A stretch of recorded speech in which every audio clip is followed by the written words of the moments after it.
Hey viewers, welcome on another episode of Gist Corner on OPC TV, where we give you the highlights of latest trends that happened over the week, just in case you missed it. So today we're going to be taking a look at how the Taliban, invaded Afghanistan, with people panicking, here and there, and what they stand for, who are the Talibans. So much more. We're going to be digging on so much more after the break. Stay glued.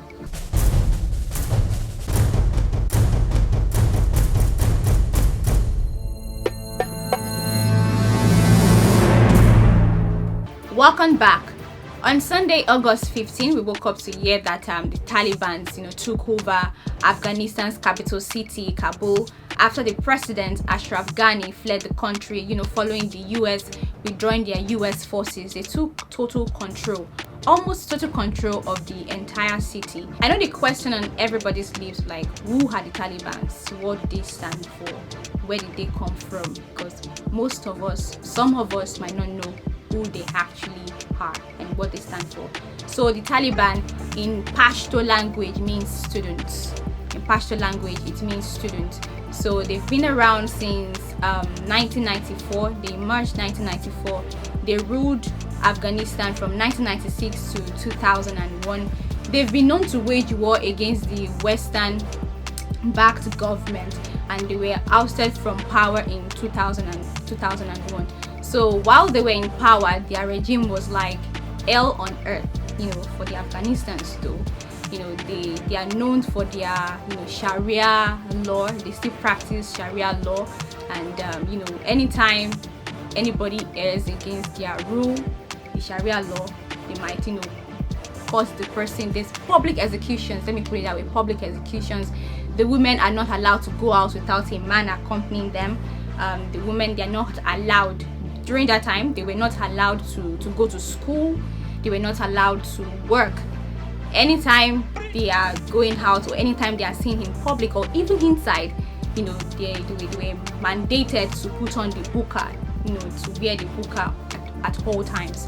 So ever since 2001, when they were ousted from power after the 9/11 attacks, the Afghanistan, they've had this fundamental rights. They fought for their rights. Women have fought for their rights. Now fast forward to 2021, they obviously taking over, and people are trying to flee. If you check out the pictures, the videos, you see so many people trying to flee the country, both men, both women. There was even a lady that shared a video, and it was actually very emotional and disheartening. She was like, people are abandoning them. No one cares about us, in quote. So you can listen to the video. Also, the United Nations, the United Nations have called on people to not abandon Afghanistan at this time, because they're actually at a trying time. A particular video that I watched, the US Air Force, went to remove people from, the Kabul city, from Afghanistan, and you will see a lot of people, masses, trying to glue on the airplane. Some actually dropped from the airplane, falling from the airplane. So it's just so, because we don't know, it's more like end times.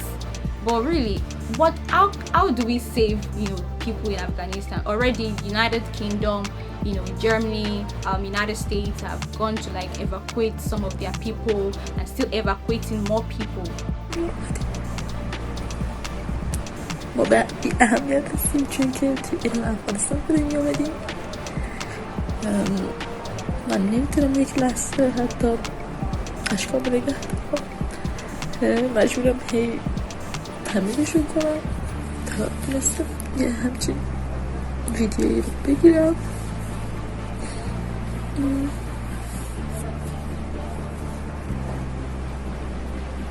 کسی به ما اهمیت نمیده و ما توی تاریخ هم میمیریم. خیلی خنده دار.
Afghans are a proud people with a rich cultural heritage.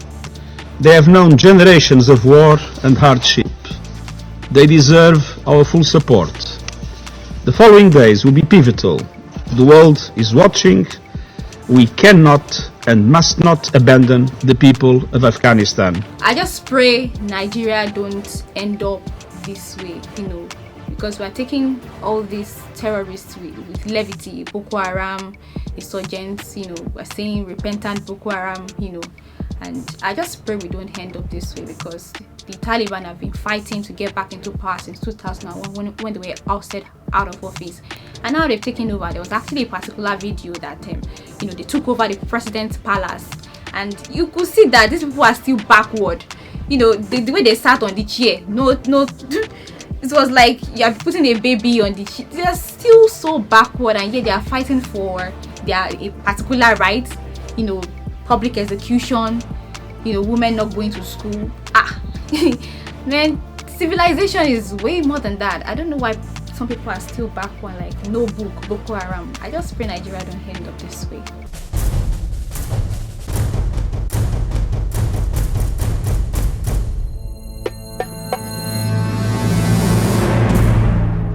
A woman in the diaspora has shared her views of how some religious leaders don't care about the Nigerian citizens, don't care about our rights, they don't fight for us. So check out the video. And while you do that, I want you to pen down your comments. What do you think about our notion? What's your view about our notion? Do you think she's right or do you think she's wrong? You can pen it down in the comment section. This message is for my people as we prepare for Sunday.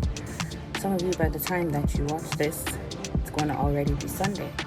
So I say this to you. If you're going to church this morning, I need you to ask yourself, is your church and your pastor providing you with water that you will drink of and never thirst again?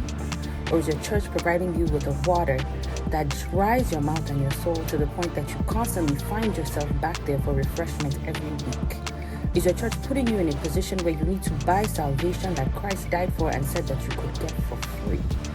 I look at Nigeria and I look at the positions of our pastors and our religious leaders, including our traditional leaders and our Islamic leaders, and I understand that part of our problem is them.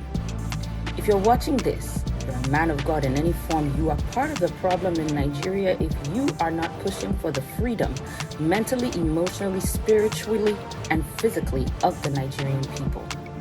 The African Americans in America did not gain their freedom without input from their religious practitioners.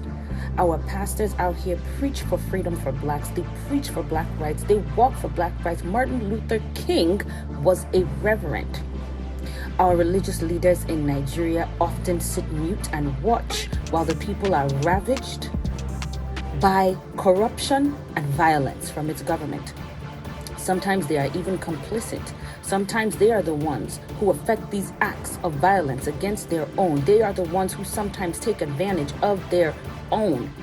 Think of Farrakhan. He is a leader in the Brother of Islam fighting for black integrity, black intelligence, and the uplifting of black people, and not for the banning of mannequins, not for the banning of women driving. See, the priorities are completely misplaced by our religious leaders in Nigeria. So I am asking you, are you going to a religious leader who wants to see you free, or are you going to a religious leader who wants to cage you?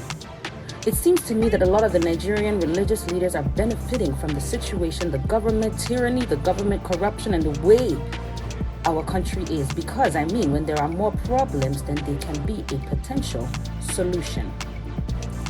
All of you in that position were called to set our people free, and most of you are not doing your job. When Moses was sent to free the Israelites, he did not ask anybody to pay for appointments. He did not stand on a stage. He did not make it some theatrical thing where he became adored, because apparently all glory was supposed to go to God. But it's not looking like it these days. You drive your Jeeps, you fly your jets, and your people live in abject poverty. You do not lift them up. Instead, you concern yourself with women demanding their own individual rights, not simply understanding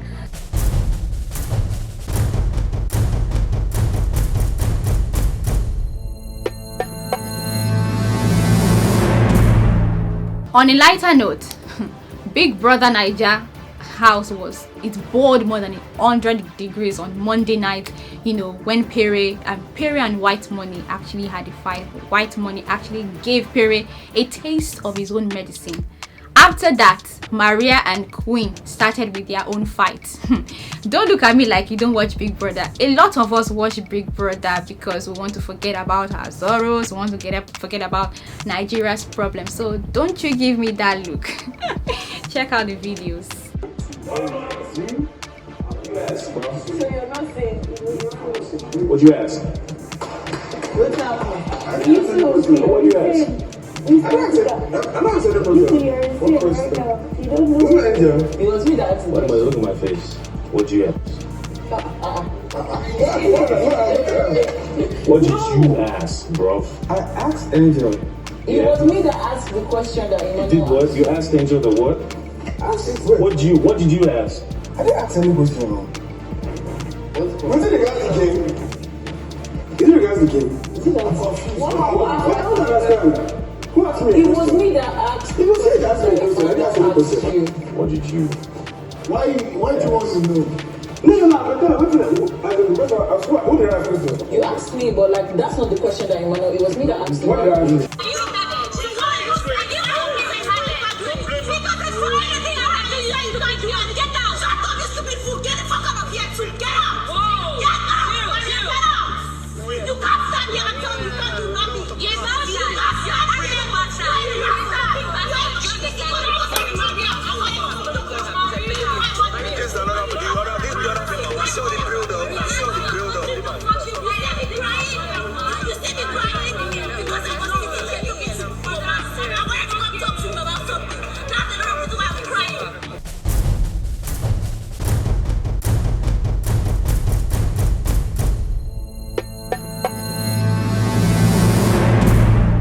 So while the world is at a standstill, with the whole Kabul situation, a lot's going on right here, a lot's going on right there, everywhere, everywhere's at a standstill, so much commotion.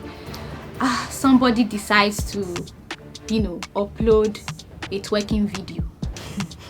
I'm sure you will guess this right, because Bobrisky no Labambe, Bobrisky, on Monday, when people in Kabul, Nigeria, yeah, we're talking about bandits, we're talking about this, we're talking about Boko Haram, we're talking about that. Even Big Brother, the house is boiling, the house always boiling. And then somebody decides to wake up on a Monday morning and upload a twerking video. Really? Look at it now. For reals, if they could arrest Nnamdi Kanu, for fighting for the people's rights, for fighting for a revolution, if they could arrest Showore, for fighting for revolution, if they could arrest Igboho or try to extradite him to Nigeria, how much more Bobrisky, who's got his gender misplaced? Really? Is this even legal? Seriously, talk to me. Is this legal? Please put it down in the comment section because I'm confused. And this is where we, draw the curtains. Yeah, thank you so much for watching. Thank you so much for sticking with us. For more updates, you can follow us on our social media platforms on Twitter, Facebook, and on Instagram. Yeah, looking forward to seeing you next week. I am Opeyemi Olugbemi. Bye. Mwah.